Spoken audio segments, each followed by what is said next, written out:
اور رمضان المبارک کے 3 عشرے ہیں، فرمایا رحمت کا عشرہ ہے، مغفرت کا عشرہ ہے، اور یہ جہنم سے خلاصی کا عشرہ ہے۔ تو یہ جو آخری عشرہ چل رہا ہے یہ جہنم سے خلاصی کا عشرہ ہے، اور جہنم سے خلاصی کا عشرہ بھی تقریباً نصف گزر چکا ہے۔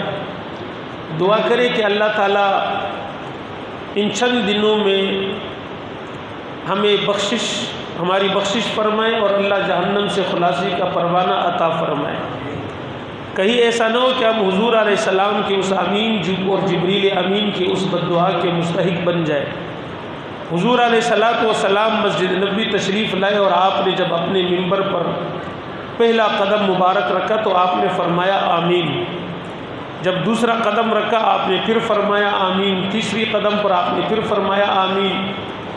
تو حضرات صحابہ اس چیز کو نوٹ فرما رہے تھے، تو صحابہ کرام نے پھر پوچھ لیا اللہ کے رسول، آپ خلاف معمول آج آپ سے یہ آمین سننے کی آواز آئی، آپ نے آپ سے یہ آواز سنی ہے، نہ کسی نے دعا دی نہ کسی نے کوئی بد دعا دی، آپ نے آمین فرمایا، اللہ کے رسول ماجرا کیا ہے؟ حضور علیہ السلام نے فرمایا کہ جبریل امین آئے تھے اور جبریل امین نے 3 بد دعائیں دی ہیں، اور ان بد دعاؤں پر میں نے آمین کہا ہے۔ اور پہلی بد دعا جبریل امین نے یہ دی کہ ہلاک اور برباد ہو جائے وہ شخص جس کے والد والدہ یا دونوں والدین زندہ ہو اور ان کا بیٹا ان کی خدمت کر کے اپنے لیے اللہ سے جنت حاصل نہ کر لے۔ حضور علیہ السلام نے فرمایا آمین۔ دوسری بد دعا یہ دی کہ ہلاک اور برباد ہو جائے وہ شخص جو آپ کا نام سنے اور آپ پر درود نہ بھیجے۔ جبریل نے فرمایا آمین، حضور نے فرمایا آمین۔ اور تیسری بد دعا دی کہ ہلاک اور برباد ہو جائے وہ شخص جو رمضان المبارک کا مہینہ پالے اور اللہ سے اپنی مغفرت نہ کروا سکے۔ حضور نے فرمایا آمین۔ اب آپ اندازہ لگاؤ کہ بد دعا دینے والے جبریل امین ہیں اور اس پر آمین فرمانے والے جناب محمد الرسول اللہ ہے، تو جبریل کی بد دعا اور جس پر حضور کی آمین ہو اس کی قبولیت میں کوئی شک باقی نہیں رہتی۔ تو کہیں ہمارا نام بھی ان لوگوں میں نہ آ جائے کہ رمضان کا مہینہ تو اللہ نے ہمیں دے دیا ایمان کی سلامتی کے ساتھ اور صحت کی تندرستی کے ساتھ، اور اللہ نے ہمیں روزے رکھنے کی توفیق بھی عطا فرمائی، راتوں کی عبادت کی بھی توفیق عطا فرمائی، اس کے باوجود اگر ہم میں سے کسی سے کمی کوتاہی اور سستی اور غفلت کا شکار ہم ہوئے ہیں تو ابھی چند دن باقی ہے، ان دنوں میں اللہ کی طرف رجوع کر کے اللہ سے مانگ کے اپنی مغفرت ہمیں کروانی چاہیے، ورنہ تو جبریل امین کے اس بد دعا کے مستحق بھی بنیں گے اور حضور کے اس آمین کے مستحق بھی ہم بنیں گے۔ اللہ تعالیٰ ہماری حالت پر رحم فرمائے، اللہ تعالیٰ ہم سب کی مغفرت فرمائے۔ سارے نہیں کہتے آمین بھائی، آپ لوگوں نے اپنی مغفرت نہیں کروانی تو آمین تو کہو نا یار، اور زور سے۔ تو جتنی آپ کی آمین ہے اسی طرح تو پھر آپ کے ساتھ فیصلہ بھی ہوگا۔ آمین تو تھوڑا زور سے کہو، تھوڑی بلند آواز سے کہو۔ اللہ تعالیٰ ہم سب کی مغفرت فرمائے۔ اللہ تعالیٰ یہ عشرہ ختم ہونے سے پہلے پہلے ہمیں جہنم سے آزادی کے پروانے عطا فرمائے، اور یہ بابرکت راتیں اور پروگرام ہے ختم قرآن کا، اور آپ لوگوں نے پورا قرآن تراویح میں سنا اور اللہ کا کلام سنا۔ قرآن مجید کی عظمت اور فضیلت یہ ہے کہ یہ اللہ کا کلام ہے۔ کس کا کلام ہے؟ اللہ کا کلام ہے۔ تورات صرف اللہ کی کتاب ہے، اللہ کا کلام نہیں ہے۔ انجیل صرف کتاب ہے، اللہ کا کلام نہیں ہے۔ زبور صرف اللہ کی کتاب ہے، کلام نہیں ہے۔ قرآن مجید اللہ کا کلام ہے۔ کس کا کلام ہے؟ اللہ کا۔ قرآن مجید اللہ کا کلام ہے، اور یہ اللہ کی ذات میں سے نکلا ہے، اور اس کی عظمت اور فضیلت یہ ہے کہ اس قرآن کے لیے اللہ نے جو بھی چنا اعلیٰ چنا، جو بھی چنا اعلیٰ چنا۔ اب اندازہ لگاؤ کہ کلام اللہ کا ہے، اور جس فرشتے کے ذریعے اللہ نے اس کلام کو نازل کیا وہ فرشتہ جبریل امین جو تمام فرشتوں کی سردار ہے، اور جس فرشتے کے ذریعے اللہ نے اس کلام کو حضور تک بھیجا، اس فرشتے کا بھی جو انتخاب ہوا، تو تمام فرشتوں کے سردار جبریل امین کا انتخاب کیا اللہ نے۔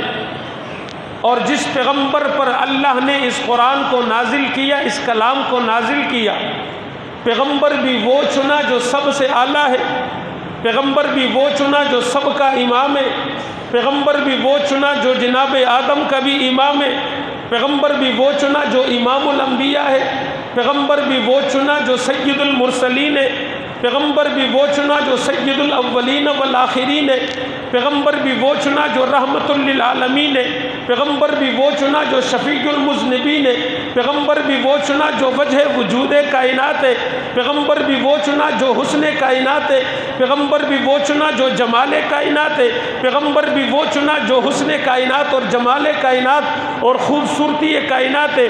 تو اس قرآن کے لیے اللہ نے جو فرشتہ چنا، وہ فرشتہ تمام فرشتوں کی سردار، جس پیغمبر کو چنا وہ پیغمبر تمام پیغمبروں، تمام نبیوں، تمام رسولوں کے امام، جس شہر کو چنا مکہ مکرمہ اور مدینہ منورہ، شہروں میں تمام شہروں میں سب سے اعلیٰ شہر مکہ اور مدینہ کو چنا، اور اللہ نے اس کے لیے جو مہینہ چنا، شہر رمضان الذی انزل فیہ القرآن، اسے کسی اور مہینے میں نہیں بلکہ رمضان کے مہینے میں اتارا۔ کون سے مہینے میں؟ رمضان کے مہینے میں، یعنی مہینہ بھی وہ چنا جو تمام مہینوں کی سردار ہے، جو تمام مہینوں میں سب سے اعلیٰ ہے، مہینہ بھی وہ چنا جسے رمضان کہتے ہیں، مہینہ بھی وہ چنا جس مہینے کی نسبت اللہ نے اپنی طرف کی ہے، اور اللہ نے جو رات اس کے لیے منتخب کی، انا انزلناہ فی لیلۃ القدر، راتیں تو اور بھی بہت ہے، اللہ لیلۃ القدر کا انتخاب کیوں کیا؟ فرمایا کلام میرا ہے تو فرشتے کا بھی انتخاب میں کروں گا، فرشتہ بھی سب سے اعلیٰ ہوگا، جس نبی کو دوں گا وہ نبی بھی سب سے اعلیٰ ہوگا، جس مہینے میں اتاروں گا وہ مہینہ بھی سب سے اعلیٰ، جس شہر میں اتاروں گا وہ شہر بھی سب سے اعلیٰ، اور جس زبان میں اتاروں گا وہ زبان عربی بھی سب سے اعلیٰ، اور جس نبی کو دوں گا وہ بھی سب سے اعلیٰ، اور جس رات میں اتاروں گا وہ رات بھی سب سے اعلیٰ ہوگی، وہ رات بھی سب سے اعلیٰ۔ انا انزلناہ فی لیلۃ القدر وما ادراک ما لیلۃ القدر، اسے ہم نے نازل کیا لیلۃ القدر کی رات میں، اور تم کیا جانو لیلۃ القدر کی رات کیا ہے؟ لیلۃ القدر خیر من الف شہر، یہ لیلۃ القدر وہ رات ہے جو 1000 مہینوں سے افضل ہے، 1000 مہینوں سے افضل ہے۔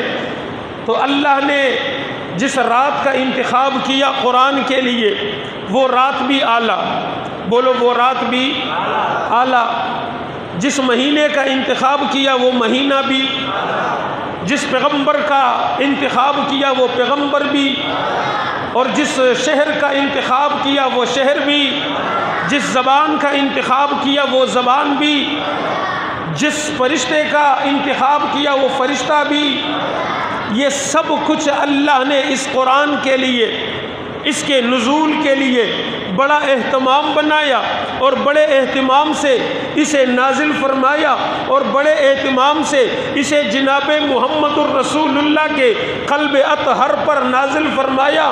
اور یہ خوش نصیبی میری اور آپ کی ہے کہ یہ قرآن اللہ نے ہمیں عطا فرما دیا ہے۔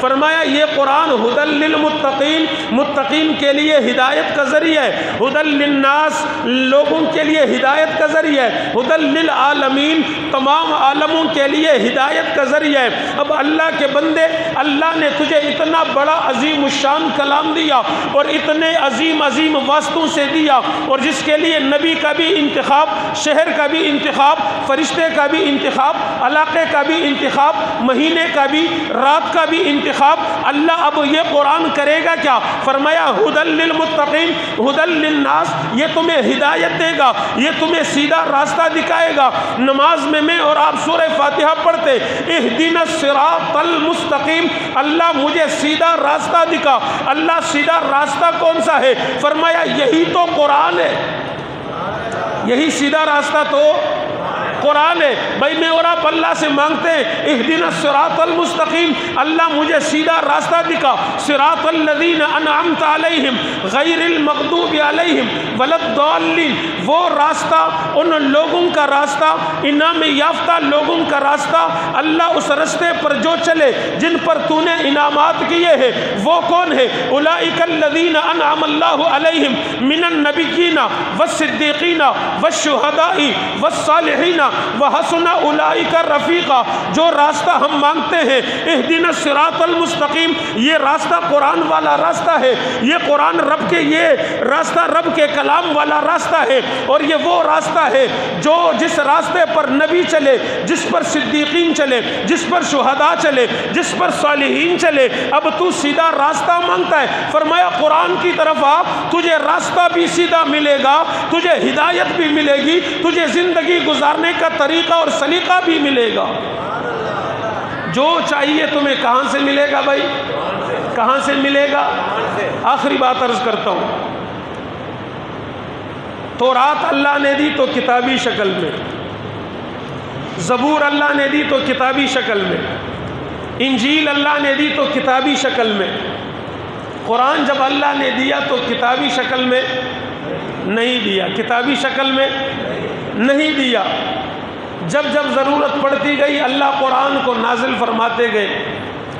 آج قرآن کتابی شکل میں ہے یا نہیں ہے؟ بولو، ہے قرآن کتابی شکل میں؟ تورات ہے؟ نہیں ہے۔ آج تورات محفوظ ہے؟ انجیل ہے، زبور ہے، اس میں کئی سارے رد و بدل ہو چکے۔ انجیل کے بھی کئی سارے نسخے، امریکہ میں جو عیسائی رہتے ہیں ان کا الگ نسخہ، فرانس میں جو رہتے ہیں ان کا الگ نسخہ، کینیڈا میں جو عیسائی ہے ان کا الگ نسخہ۔ اسی طرح زبور کی بھی حالت یہی ہے، انجیل کی بھی یہی حالت ہے۔ خلیفہ ہارون الرشید کے زمانے میں اس وقت کے حکمران بھی بڑے دیندار ہوا کرتے تھے اور دین سے لگاؤ ہوا کرتا تھا، تو خلیفہ ہارون الرشید اپنے محل میں ہر سال ایک بہت بڑا کانفرنس کرواتے تھے، جس میں مسلمانوں کے بہت بڑے بڑے علماء، شیخ الحدیث اور شیخ التفسیر، بڑے بڑے خطباء کو مدعو کرتے تھے، اور ایک بہت بڑا پادری یہودیوں کا بھی اور راہب عیسائیوں کا بھی، ان کو بھی مدعو کرتے تھے، اور بین المذاہب مقابلہ کروا کے ان سے تقریریں کرواتے تھے۔ ایک سال جب خلیفہ ہارون الرشید کے محفل میں کانفرنس کا انعقاد ہوا تو یہودیوں کی طرف سے ایک بہت خوبصورت نوجوان اور بڑا خطابت اور اپنے علوم میں بڑا ماہر وہ خطیب آیا، اور اس نے بڑی زبردست تقریر کی۔ تقریر کے بعد خلیفہ ہارون الرشید اس سے بڑے متاثر ہوئے اور اسے بلایا اپنے پاس، اور اپنے پاس بٹھا کر اس کو اسلام کی دعوت دی کہ ماشاءاللہ اللہ نے آپ کو جوانی بھی دی، اللہ نے حسن و جمال بھی دیا، اللہ نے بولنے کا ملکہ بھی دیا، اللہ نے خطابت اور کلام سے بھی نوازا ہے، میں آپ کو دعوت دیتا ہوں آپ اسلام قبول کر لیں۔ انہوں نے کہا ٹھیک ہے میں اس پہ سوچتا ہوں۔ وہ چلے گئے اپنے علاقے۔ اگلے سال جب دوبارہ کانفرنس کا انعقاد ہوا، خلیفہ ہارون الرشید نے پھر اسے بلایا۔ وہ جب آیا تو اس سال اس نے اسلام پر بہترین تقریر کی، وہ مسلمان ہو چکا تھا۔ تو کانفرنس کے بعد خلیفہ ہارون الرشید نے اسے بلایا اور اسے کہا کہ بھائی آپ کو میں نے دعوت دی، آپ نے کہا میں سوچتا ہوں، تو آپ نے کیا سوچ بچار کیا اور کیا سبب بنا اسلام قبول کرنے کا؟ اس نے کہا آپ کی دعوت میرے ذہن میں تھی، میری دماغ میں، جب میں اپنے علاقے گیا تو میں نے 3 نسخے زبور کے لکھے اپنی طرف سے، اور تینوں میں رد و بدل کر ڈالا، اور تینوں میں رد و بدل کر کے میں نے اسے مارکیٹ میں جب فروخت کیا نا، تو میں نے انتظار کیا مہینہ 2 مہینے کہ ہو سکتا ہے یہ زبور کے ماننے اور پڑھنے والے میرے خلاف احتجاج کرے کہ ہماری کتاب میں فلاں شخص نے رد و بدل کیا ہے۔ وہ دڑا دڑ سارے نسخے بک گئے اور میرے خلاف کوئی احتجاج نہیں ہوا، خاموشی چھائی رہی۔ میں نے انجیل کے 3 نسخے لکھے، ان میں رد و بدل کیا، پھر میں نے انتظار کیا کہ ہو سکتا ہے آج میرے دروازے پر لوگ جمع ہو جائے، کل جمع ہو جائے، احتجاج ہو، شہر میں بڑا شور شرابہ ہوگا کہ انجیل میں رد و بدل کر دیا، کوئی نہیں آیا۔ میں نے تورات کے 3 نسخے لکھے، پھر میرے خلاف کوئی احتجاج نہیں ہوا۔ میں نے قرآن کے 3 نسخے لکھے اور ان میں معمولی سی رد و بدل کی۔ ابھی ہفتہ نہیں گزرا تھا کہ پورا بغداد شہر میرے خلاف کھڑا ہوا اور میرے خلاف احتجاج شروع ہوئی کہ فلاں شخص نے ہمارے قرآن میں تحریف کی ہے، اسے گرفتار کیا جائے۔ تو کہنے لگے کہ میں سمجھ گیا کہ واقعی اگر سچا مذہب ہے تو اسلام ہے، محفوظ کتاب ہے تو وہ قرآن ہے، جس میں آج تک رد و بدل نہیں ہو سکی۔ آج آپ کی بہار مدینہ مسجد میں جو قرآن کا نسخہ پڑھا ہے نا، آپ اسے اٹھا کے اسے پڑھیے، الف لام میم ذالک الکتاب لا ریب فیہ سے شروع ہوگا، من الجنۃ والناس پر ختم ہوگا۔ آپ پوری دنیا گھومیں، جہاں جہاں آپ کو قرآن کے نسخے ملیں گے اسی طرز پر ہوں گے، ایک نقطے میں بھی رد و بدل نہیں ہوگا، ایک حرف میں بھی رد و بدل نہیں ہوگا۔ حجاج بن یوسف کا نام تو سنا ہوگا، بہت بڑا ظالم بادشاہ گزرا ہے۔ اس کے پاس ایک وفد آیا۔ قرآن مجید میں ایک واقعہ ہے، حضرت موسیٰ علیہ السلام اور حضرت خضر علیہ السلام، بڑا تفصیلی واقعہ ہے۔ ایک بستی میں یہ لوگ پہنچے، اس بستی والوں سے کہا کہ ہم مہمان مسافر ہیں، ہمیں رات ٹھہرنے کی جگہ دے دے، اور ہم مسافر ہیں، ہمیں کھانا کھلائے۔ بستی والوں نے انکار کر دیا، اور قرآن میں ہے فَأَبَوْا أَن يُضَيِّفُوهُمَا، بستی والوں نے انکار کر دیا مہمان نوازی کرنے سے۔ تو یہ واقعہ تو قرآن میں موجود ہے، جب تک قرآن پڑھا جاتا رہے گا یہ واقعہ پڑھا جاتا رہے گا۔ تو اس بستی کے لوگ جو ان کے آباء و اجداد نے یہ حرکت کی تھی کہ وقت کے 2 نبیوں کو ضیافت اور مہمان نوازی سے انکار کیا تھا، ان کی جو نسلیں تھیں حجاج بن یوسف کے زمانے میں، انہوں نے آپس میں مشورہ کیا کہ حجاج بن یوسف بڑا سخت اور ظالم بادشاہ ہے اور بڑا لالچی ہے، ہم قبیلے والے ایک وفد بنا کر جائیں گے اور اسے پیسے دیں گے کہ یار یہ ہمارے لیے بڑی ذلت کی بات ہے کہ ہمارے آباء و اجداد نے وقت کے پیغمبروں اور نبیوں سے انکار کیا، مہمانی کی اور ضیافت کی، ہمارے لیے بڑی شرم کی بات ہے، ہم حجاج بن یوسف کے پاس جا کر اس سے تبدیل کروا دیتے، اسے پیسے دے دیتے۔ اس زمانے میں حجاج بن یوسف قرآن مجید کی یہ خدمت کر رہے تھے کہ یہ جو قرآن پر اعراب لگے ہوئے ہیں زبر زیر پیش، یہ حجاج بن یوسف نے لگوائے اپنے دور میں۔ تو انہوں نے کہا یہ آسان موقع ہے، اور یہ 25 افراد کا وفد آیا حجاج بن یوسف کے پاس، اور انہوں نے کہا کہ ہمارا مدعا یہ ہے کہ آپ بادشاہ ہیں، آپ کو کوئی کچھ کہہ نہیں سکتا، آپ کی جو جی میں آتا ہے وہ آپ کر جاتے ہیں، ہم وہ فلاں بستی والے، آپ نے واقعہ تو پڑھا ہوگا، ہم آپ کو جتنی آپ پیسے چاہیں ہم آپ کو دیں گے، آپ ایک ہماری خدمت کر لیں۔ حجاج بن یوسف نے کہا کیا؟ انہوں نے کہا یہ جو ہے نا فَأَبَوْا أَن يُضَيِّفُوهُمَا، یہ جو با کے نیچے ایک نقطہ ہے نا، اسے اوپر کر دے، ایک نقطہ اور لگا دے تو یہ ہو جائے گا فَأَتَوْا أَن يُضَيِّفُوهُمَا، کہ بستی والوں نے انہیں دعوت، انہیں کھانا کھلایا تھا، ان کی مہمان نوازی کی تھی۔ ایک نقطے کی بات ہے، حجاج بن یوسف آپ تو وقت کے بادشاہ ہے، کون آپ کو روک سکتا ہے؟ اس نے کہا اچھا صرف 1 منٹ میں ابھی آتا ہوں۔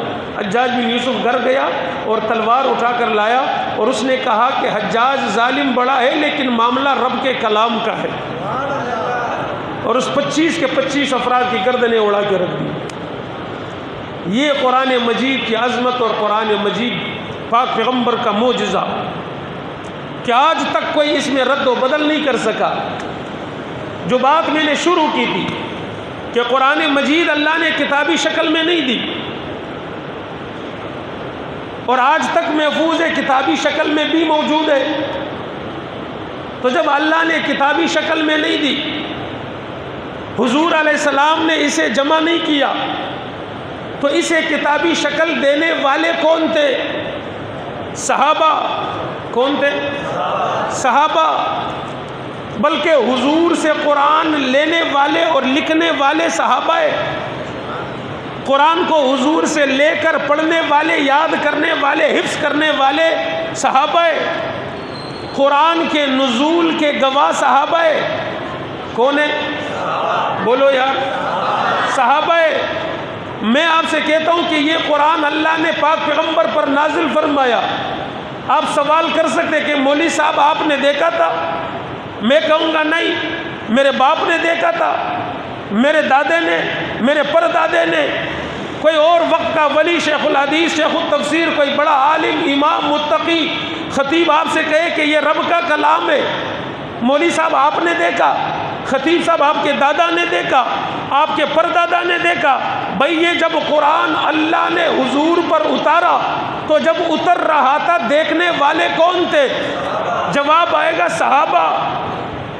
کیا جواب آئے گا؟ صحابہ۔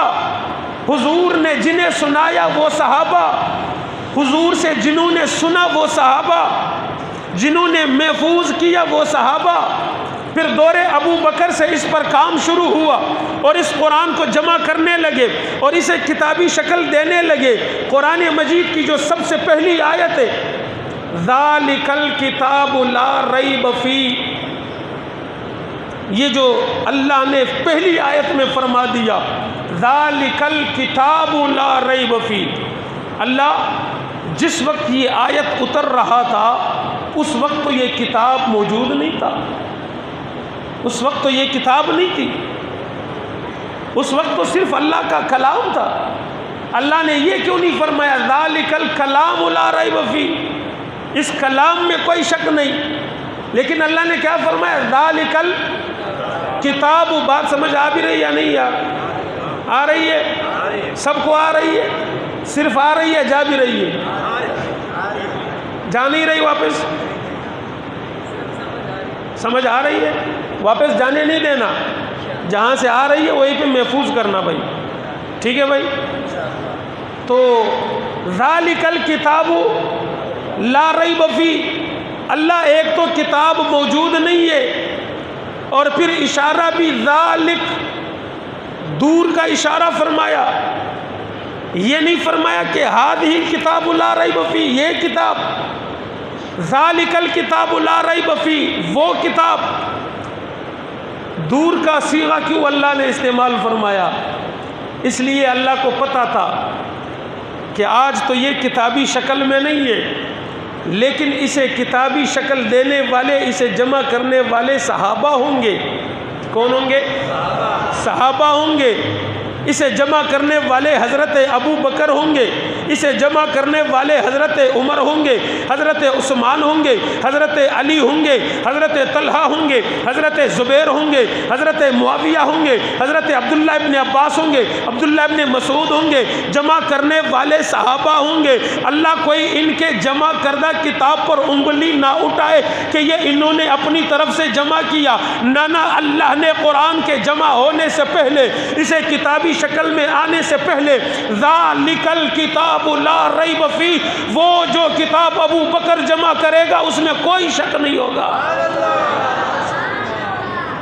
وہ جو ابو بکر جمع کرے گا، وہ جو عمر جمع کرے گا، وہ جو عثمان جمع کرے گا، وہ جو علی جمع کرے گا، وہ جو صحابہ قرآن کو جمع کر کے اسے کتاب بنائیں گے، ذالک الکتاب، اس کتاب میں کوئی شک، بولو کوئی شک، اس میں جو کچھ حضور نے، جو کچھ اللہ نے جبریل کو دیا، جبریل نے حضور کو دیا، حضور نے صحابہ کو دیا، صحابہ نے جمع کر کے امت کو دیا، ذالک الکتاب لا ریب فیہ، اس پہ شک نہ کرنا، اس میں کوئی غلط بات نہیں ہوگی۔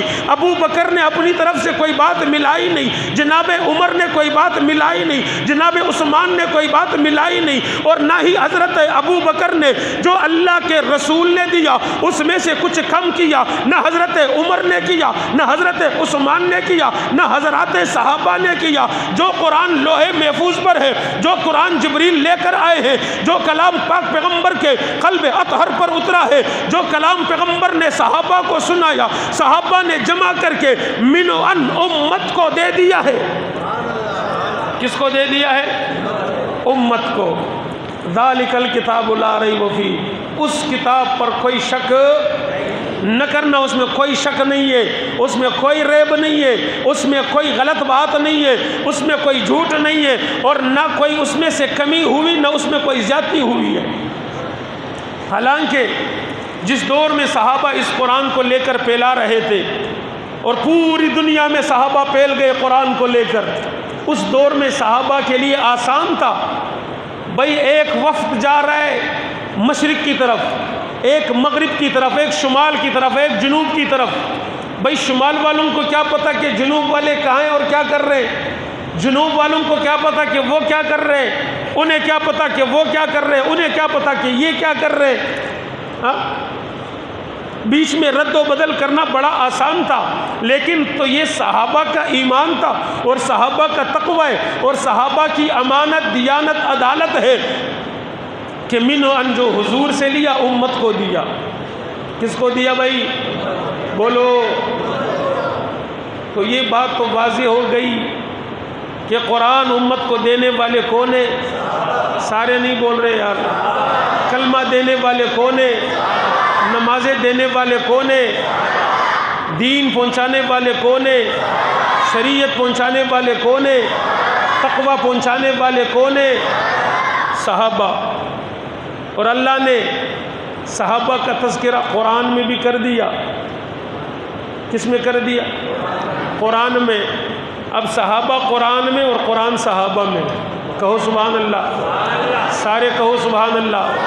تو بھائی یہ صحابہ کا بڑا احسان ہے کہ یہ سارا کا سارا دین ہم تک پہنچانے والے صحابہ ہے، اور یوں نہیں پہنچایا ٹھنڈے کمروں میں بیٹھ کر، اے سی میں بیٹھ کر، پنکھوں کے نیچے بیٹھ کر نہیں، بڑی سختیاں جھیلنے کے بعد پہنچایا ہے۔ حضرت بلال رضی اللہ تعالیٰ عنہ تپتی ہوئی ریت پر لیٹے، حضرت زنیرہ نے اپنے آنکھیں نکلوائی ہے، صحابہ نے اپنے بچے قربان کروائے، صحابہ نے اپنی بیویاں بیوہ کرائی ہے، صحابہ نے گردنیں کٹوائی ہے، صحابہ نے زخم برداشت کیے۔ وہ ایک بزرگ تھے، بہت بڑے وقت کے ولی اور بہت بڑے پیر، اور وہ اپنے مریدین سے اکثر کہا کرتے تھے کہ کاش میں دور پیغمبر میں ہوتا اور میں پیغمبر کی خدمت کرتا اور پیغمبر کا وفادار اور جانثار بنتا۔ بار بار وہ یہ جملہ کہتے تھے اپنے ذوق میں۔ تو ایک رات جب وہ سوئے تو وہ خواب دیکھتے، اور خواب میں اس نے دیکھا کہ وہ گاڑی چلا رہے اور فرنٹ سیٹ پر اس کے ساتھ جناب محمد الرسول اللہ ہے اور پیچھے سیٹوں پر حضرات صحابہ ہے، اور وہ کہتے جب میں گاڑی چلا رہا ہوں اور بڑی تیزی سے چلا رہا ہوں اور پلین روڈ ہے اس پر میں گاڑی بڑی تیزی سے دوڑا رہا ہوں، ایک موقع ایسا آیا کہ جب میں نے گاڑی کے بریک لگائے تو بریک نہ لگے، بریک فیل ہو گئے تھے۔ خواب دیکھ رہا ہوں، جب بریک فیل ہوئے تو مجھے بڑی فکر لاحق ہوئی کہ جناب محمد الرسول اللہ کا کیا ہوگا، خدا نخواستہ ایکسیڈنٹ ہو جائے، میرے ساتھ جناب محمد الرسول اللہ تشریف فرمائے، اگر کہیں پر ایکسیڈنٹ ہو گیا تو ان کا کیا ہوگا، پاک پیغمبر کو کہیں زخم نہ آ جائے، کہیں چوٹ نہ لگ جائے۔ اسی اسنا میں سوچ رہا ہوں کہ میں ذرا گاڑی سے چھلانگ لگا کر کوئی پتھر ڈھونڈ کے گاڑی کے ٹائر کے آگے دے دوں کہ گاڑی رک جائے۔ وہ کہتے میں نے چلتی گاڑی سے دروازہ کھول کے چھلانگ لگایا، جب میں پتھر ڈھونڈ رہا تھا، پتھر جب میرے ہاتھ آیا، میں پتھر کو اٹھایا، اور جب میں گاڑی کی طرف پلٹا تو دیکھا کہ گاڑی رکی ہوئی تھی۔ جب میں نے گاڑی کے ٹائروں کے آگے دیکھا تو صحابہ نے اپنے سر دیے ہوئے تھے، صحابہ نے اپنے سر دیے ہوئے تھے گاڑی کے ٹائروں کے نیچے۔ کہتے اس دن سے میں نے یہ جملہ کہنا چھوڑ دیا، مجھے یہ بات سمجھ آ گئی کہ ہم پیغمبر کو بچا رہے تھے اپنی جان کی فکر کر کے، اور صحابہ پیغمبر کو بچا رہے تھے اپنی جانوں کو لٹوا کے۔ یہی تو فرق ہے ہم میں اور صحابہ میں۔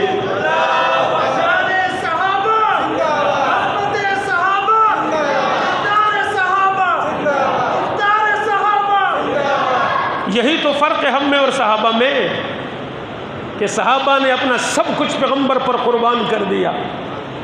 آج ہماری کیا حالت ہے؟ جو بات ہمیں دین میں اچھی لگے، ہمارے مزاج کے موافق ہو، ہم کہتے ہیں ہاں یہ ٹھیک ہے دین ہے، اور جو بات ذرا ہماری مزاج کے خلاف ہو پھر کہتے نہیں یار ذرا کسی نرم مولوی سے پوچھو، ہو سکتا ہے کوئی راستہ نکل آئے۔ یہ سپاہی صاحبہ والے بڑے سخت ہیں، کسی اور مولوی سے پوچھ لیتے ہیں۔ ہماری مزاج کے خلاف ہے صحابہ یوں نہیں تھے، صحابہ قرآنی شخصیات تھے۔ کیا تھے صحابہ؟ قرآنی۔ میں خاص کر اپنے نوجوان بھائیوں دوستوں سے کہتا ہوں، صحابہ کے معاملے میں خدا نخواستہ کبھی گمراہ نہ ہونا، کبھی غلط رستے پر نہ چلنا۔ صحابہ کو پڑھنا ہو تو تاریخ میں نہ پڑھنا، صحابہ کو تاریخ میں نہ پڑھو، قرآن میں پڑھو۔ کہاں پہ پڑھو؟ قرآن میں۔ قرآن کیا کہتا ہے؟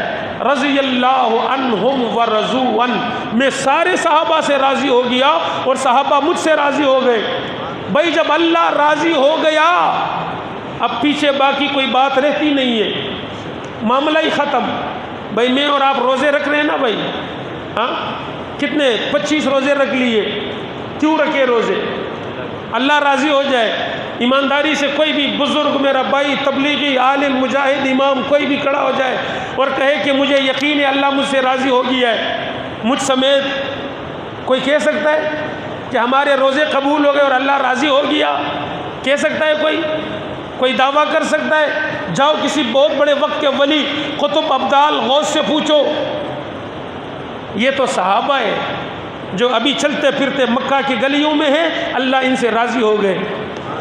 یہ تو حضرت بلال ہے جن سے اللہ راضی ہو گیا۔ صحابہ اپنی تجارت کر رہے ہیں، اپنی کھیتی باڑی بھی مصروف ہے، لیکن رب کا اعلان ہے کہ رضی اللہ عنہم ورضوا عنہ، میں ان سے راضی ہوں۔ تو میرے بھائیوں، یہ دین ہم تک پہنچایا صحابہ نے، اور بڑی تکلیفوں سے پہنچایا، بڑی سختیوں سے پہنچایا۔ آپ کا یہ جو سکر کا علاقہ ہے، محبوب گوٹ سکر میں آپ جائیں نا کبھی، وہاں جا کے دیکھیں صحابہ کی 3 قبریں ہیں۔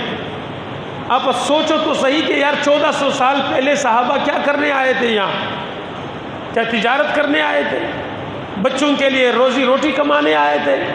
نہیں، صرف اور صرف ہم تک قرآن پہنچانے کے لیے، ہم تک کلمہ پہنچانے کے لیے، ہم تک نمازیں پہنچانے کے لیے۔ آج پوری دنیا میں جہاں جہاں دین موجود ہے، جہاں جہاں رب کا قرآن پڑھا جا رہا ہے، جہاں جہاں مسجد کے منبر و محراب آباد ہے، جہاں جہاں پر نمازیں پڑھی جا رہی ہے، رب کعبہ کی قسم ہے یہ حضرت صحابہ کا صدقہ ہے۔ کس کا صدقہ ہے بھائی؟ صحابہ کا۔ اور آج صحابہ کی توہین ہو رہی ہے، صحابہ کی گستاخی ہو رہی ہے۔ بھلا صحابہ کا دفاع کرنا چاہیے نہیں کرنا چاہیے؟ سارے نہیں بول رہے یار۔ صحابہ کا دفاع کرنا چاہیے، صحابہ کا دفاع کرنا چاہیے۔ کون کون کہتے ہیں کہ کرنا چاہیے؟ وہ ہاتھ کھڑے کرے۔ ماشاءاللہ سارے یہی چاہتے ہیں کہ صحابہ کا دفاع ہونا چاہیے، اس لیے کہ کلمے کی بنیاد صحابہ ہے، قرآن کی بنیاد صحابہ ہے، نماز کی بنیاد صحابہ ہے، ایمان کی بنیاد صحابہ ہے، تقویٰ کی بنیاد صحابہ ہے، مسجد و منبر و محراب کی اور سارے کے سارے دین کی بنیاد صحابہ ہے۔ بنیادوں کا دفاع کرنا ضروری ہے۔ صحابہ کا دفاع کرو گے تو سارا کا سارا دین محفوظ رہے گا، سارا کا سارا دین محفوظ رہے گا۔ پوری امت مسلمہ پر صحابہ کا دفاع فرض ہے۔